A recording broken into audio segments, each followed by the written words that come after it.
So, Shaan Puri is by far one of my favorite content creators, entrepreneurs, podcasters. I just love what he does and what he creates and how he articulates his thoughts and just his perspective on the world. You may know him as a co host of the My First Million podcast. He's also got a huge following on X. And that's actually why I bring him up, is because just the other day, he tweeted something out that's really relevant to our show here. He said, "Am I dumb to buy a home without an agent? If I'm selling my house, I want an agent, but buying, why do I need one?" I've got Zillow to search for listings. He calls out somewhere, Nick Huber's overseas agency. He says, so somewhere hiring to get an assistant to plan tours. And then he says, I'm thinking of paying a flat fee of $10,000 for paperwork versus $100,000 plus agent commission. Because again, Shaan's probably looking at $4 or $5 million homes. So when he's thinking of agent commissions, it's going to be a sizable amount. I want to tackle that question because it's a really good one. And Shaan is not the only person asking it. In fact, that's probably why you're here right now listening to me, Nick, on the DIY Homebuyer podcast, because you're wondering, why do I need a buyer's agent? And I want to take that right on the head. And I want to really even address this. Am I dumb to buy a home without one? And in fact, I want to say, not only are you not dumb, that's a lot of negatives in that sentence, but hopefully you followed it. Not only are you not dumb to buy a home without a buyer's agent, it actually may be a very smart move. I got 3 reasons why. Be sure to stick around to the third one, where we really look at the cost to value proposition that a typical buyer's agent has to offer. But let's go ahead and get right into it. And the first reason why I think every home buyer should hesitate at least before hiring a buyer's agent is because the traditional way that buyer's agency is done has an inherently misaligned incentive structure. What do I mean? So the buyer is hiring a buyer's agent to look out for them, the home buyer, to protect their interests. And generally that means I want you, if I'm the home buyer, it means I'm telling my agent, I want you to find me the very best home for me based upon my unique criteria and lifestyle and needs at the very best price. I do not want to overpay for my home. In fact, I'm looking for a deal and I want to get it with the kind of terms that are really going to benefit me. And beyond that, like, I don't just want like the right home and the right price. Like, I want to know that it's a good home, that there aren't major issues that are going to cost me a lot of money in the near or even distant future. I want to know that this is a solid investment. So that is typically what's in the mind of a home buyer when they hire a buyer's agent. And that's all fine and well, right? Like, it's not bad to have somebody on your side, a professional that knows the market and has helped people shop for homes. Like, that makes a lot of sense. But here's where it breaks down. How does a buyer's agent get paid? Well, the traditional model is that they get a percentage of the purchase price of the home that you end up buying. And when does a buyer's agent get paid? Well, they don't get paid until you close on that home. So until you buy a home, that buyer's agent is working for free, at least in most cases, like 99% of buyer's agents. They are working for free until you close on a home. What does that say about the incentive structure? Like, what is a buyer's agent financially incentivized to do, all things being equal? I'm not talking about whether or not they're a good person or a generous person. Let's look at it brass tacks. How is a buyer's agent incentivized?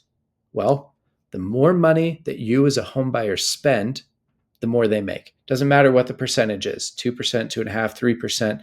If you spend $1 million, they make significantly more than if you spend $500,000. So if you come to them, as a lot of people actually do, and say, I've got a range where I'm looking to spend between $900,000 and $1.4 million. What kind of houses do you think the buyer's agent is going to prioritize when it comes to showings and listings? And which ones do you think that they're going to give their strongest arguments for you to put an offer in on? Well, I'm not a psychology major, but I took enough psychology to know that human nature works such that a buyer's agent, they make significantly more if you spend 1.4 million than if you spend 900,000. So they're probably going to push you towards the higher end of the budget.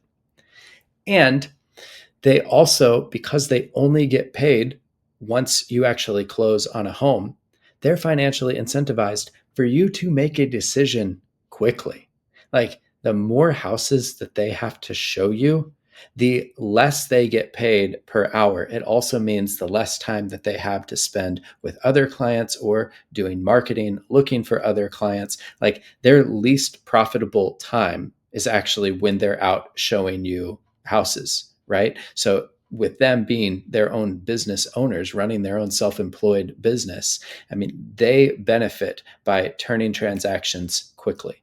So they want for you to spend as much money as possible, as quickly as possible. That's what's best for their business. And yet you are hiring them to help you find the right home for you, no matter how much patience that may require.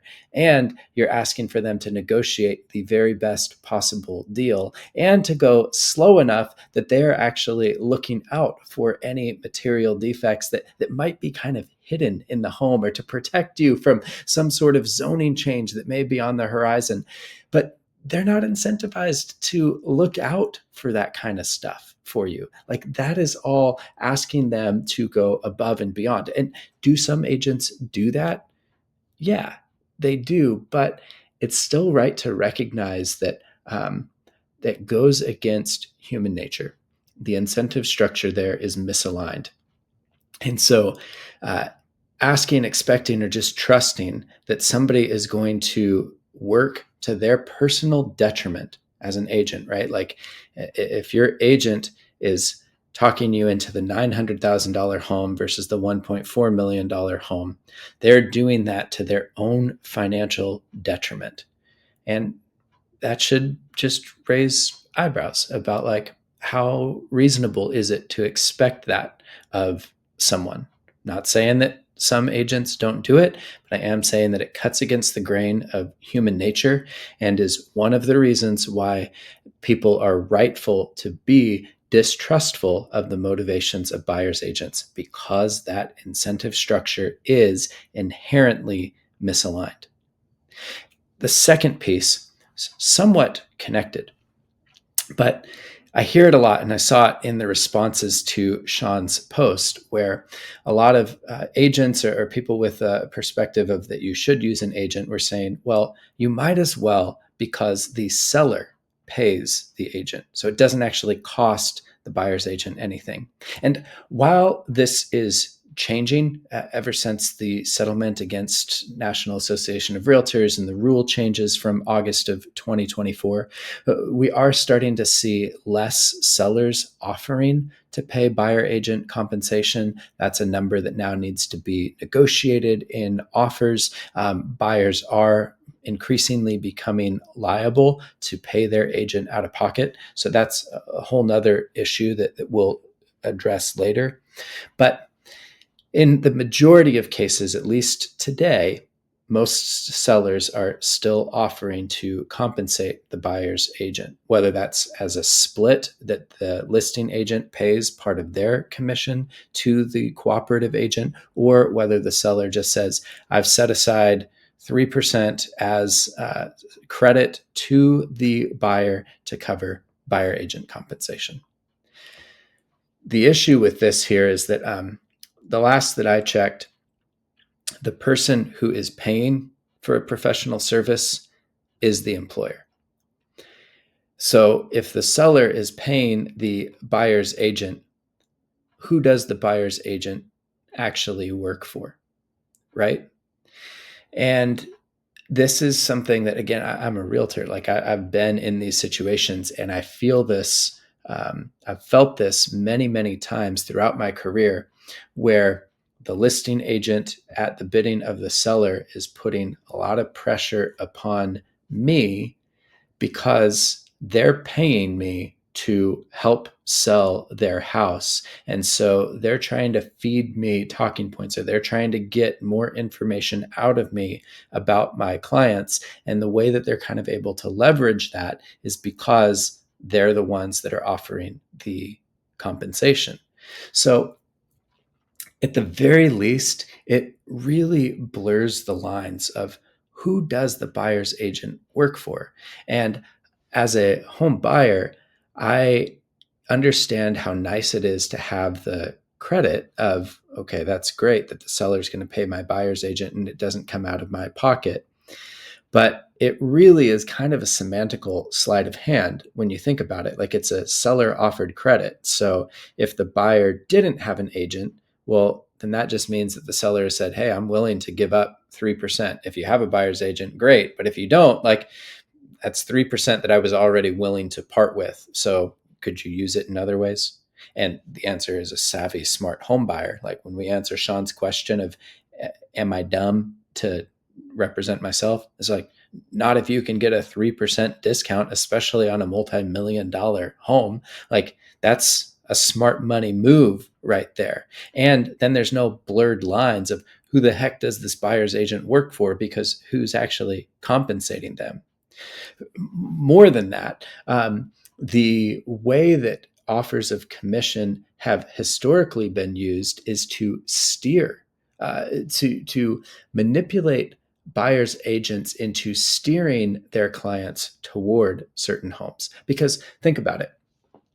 One, if the majority of homes in an area, the sellers are offering, again, this is an arbitrary like number, but if the majority of homes are offering a 3% commission and the buyer's agent has an agreement with their client for a 3% commission, well, what happens when a seller comes on the market with a house and they're only offering 2.5% commission?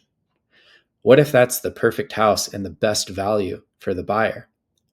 Now, the buyer's agent is less inclined, or they're de incentivized to show that particular home, even though it's the best home for their client. They're disincentivized from showing it because the offer of compensation is lower than the average, or lower than what the buyer's agent has in their agreement with their seller. And so, again, just human nature, like the buyer's agent is thinking, where does my money come from? Okay, it's not, my buyer doesn't actually want to pay me, so I've got to get it from the seller. So why would I show my buyers this home that's only offering 2.5% commission when I need to get paid 3%?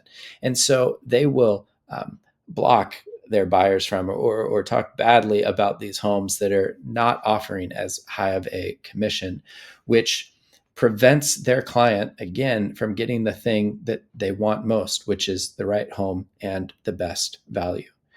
So it really creates this fraught issue of, when sellers are compensating buyer's agents, who the heck is the buyer's agent actually looking out for? And that's another reason why I think that you're not dumb to skip out on the buyer's agent. It's actually a really smart move. And then the final piece here is the cost to value. There was an article recently on Bankrate that was looking at how much money do buyer's agents save their clients on average. And the the way that the article was written is funny, because it says, on average, buyer's agents save their clients 2.5% to 3%. It's like, well, that's funny. So the average buyer agent commission falls somewhere in between 2.5% to 3%.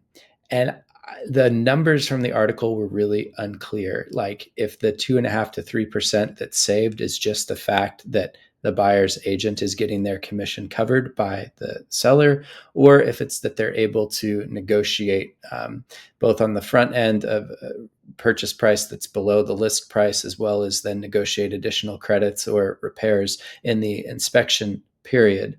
But the total savings generally just adds up to the same amount that the buyer's agent is making in commission, which is kind of to say zero.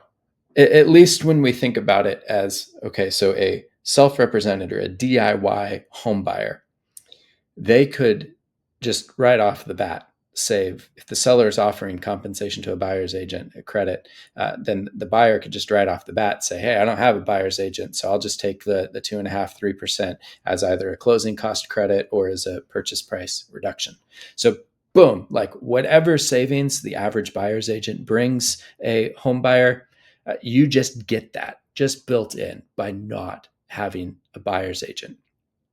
And you still have the opportunity to negotiate on top of that. So all of the things that like a buyer's agent would try and negotiate, where they would take their knowledge of what's happening in the market, comparable properties that have recently sold, seller's motivation, particulars about the house, any of those things that they would leverage to try and negotiate a lower purchase price upfront. An educated home buyer like you would also be able to do with reasonably just as much success. And then same when it comes, especially when it comes to negotiating credits and repairs during the inspection contingency. Like once you have a house under contract, like most sellers do not want to go back onto the market. Like they just want that deal to close. And so as long as you're not being asinine in your requests, but like if there are major issues with the roof and you want to negotiate a either credit or roof replacement, or if there's major issues with HVAC systems, I mean, we're talking about things that can be $20,000, $30,000 that, yeah, it seems like if an agent is able to negotiate those things for a buyer, like that makes the agent a real hero. But I'm telling you, that is not a superpower of buyer's agents. That's just appealing to like, hey, you have a major issue with your house that's going to make it very hard to sell. You didn't disclose this up front, but now you know, now I know, now you have to tell any other future buyer. So you can roll the dice. You can let me walk away from this home and have to go back out on the market and hope that you get an offer as good as mine and hope that you get somebody that doesn't walk away during the inspection period. Or you can stick with me, not have to go back on market and make these reasonable, like accommodate these reasonable requests, whether that's giving me a credit, replacing the roof, doing the work that needs to be done so that we can see this transaction forward. Boom. That is how you negotiate and advocate for yourself. So what real value then does a buyer's agent add to the entire equation of home buying? And it's really one of convenience. Like in very few cases can I imagine a buyer's agent really being able to negotiate a deal that the average person wouldn't be able to negotiate on their own with just a little bit of education and strategy. So then the value isn't so much, oh, the buyer's agent is going to get me a deal that nobody else can get. It's really just the convenience of, okay, well, the buyer's agent is going to save me time because I'm not going to have to coordinate as many showings with a bunch of different listing agents. And they're going to streamline communications and help me with paperwork and just be kind of my concierge throughout the entire process. And I totally get time is money. And so for many people, it's like, well, having that convenience is really nice, but it always comes back to at what cost. And if you're buying even a $700,000 home at a 3% interest rate, that is $21,000 that you could otherwise be receiving in seller credits. And so the question is just like, okay, well, how much of the convenience of having a buyer's agent, like how much is that convenience worth to you? Is it worth $20,000 or more? And that's a decision that only you can make. But for most people that I talk with, The answer to that is no. And I think that that's really getting to the heart of Shaan's question as well, when he's thinking about a buyer's agent is going to make $100,000 plus in commission when I buy a home. And even though Shaan has a phenomenal amount of money, he's still a smart man. And when he thinks about the value proposition of what is my time and effort worth, am I really going to pay over 100 grand for the convenience of a buyer's agent? Or is there a better way to do this? I think he's right to recognize that that is too much money to pay. And that's not even considering, again, the first two things that I mentioned, where I really believe that in most cases, you're paying that agent and they don't truly have your best interests at heart, because the incentive structure, again, is just so terribly misaligned. And there's more, that we could get into as well. Like I was talking with another couple that had gone through the DIY homebuyer my curriculum and everything, and they were able to successfully represent themselves. Amazing story. I'll share it in full sometime. But one of the comments that I loved most as I was talking with them afterwards was they talked about how good the DIY home buying process was for their marriage, because as it happens in many relationships, you have one person in the marriage who is comfortable spending the max budget, and you've got another person in the marriage who's much more financially conservative. Well, when you have a third party in the mix, the buyer's agent, who do you think the buyer's agent sides with 10 times out of 10 when it comes to discussions of how much money to spend? They side with the person that wants to spend the most. And so what this couple was communicating to me is that having the buyer's agent was actually causing greater conflict in their marriage, because anytime they would have these discussions about house prices or what to invest in their next home, it always felt like a 2 against 1. The agent was always siding with the person in the marriage that wanted to spend more, which made the other person feel very, very defensive, led to a lot of conflict. But once they decided to go DIY and they let their agent go, well, then they were able to have much more honest and productive discussions, coming to conclusions together, working hard toward that shared common goal without the interference of another party who had a personal financial interest in the couple spending as much as they possibly could. And the stories could go on and on and on of situations like that. But to just say it most simply, Shaan, not only is it not dumb to buy a home without a buyer's agent, it is actually the smart move.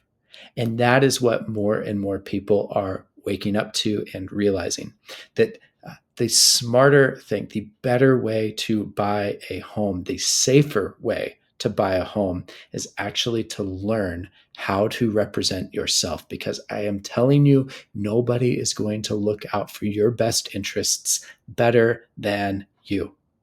And that's the thing that I've realized even while working as an agent now. I still help people sell their homes, and I still help people that they are moving from out of state, whatever. They see the value in a buyer's agent, and I can, I will still help them on that side. So it's not that I'm saying there is no place for buyer's agents, but I am saying that most buyer's agents are not worth it, and that most of you have the competence to represent yourself. And what I'm creating and what I'm doing is all designed to give you the confidence then to go forward and represent yourself. And if you want more of that confidence, well, then make sure that, one, you've subscribed to the show. If you know of somebody who is thinking about these things, who's thinking about buying a home, do them a solid and share this episode. Leave me a comment or a like or a review. All of that helps a tremendous amount as we try to make the home buying experience better, more financially efficient, all of those good things.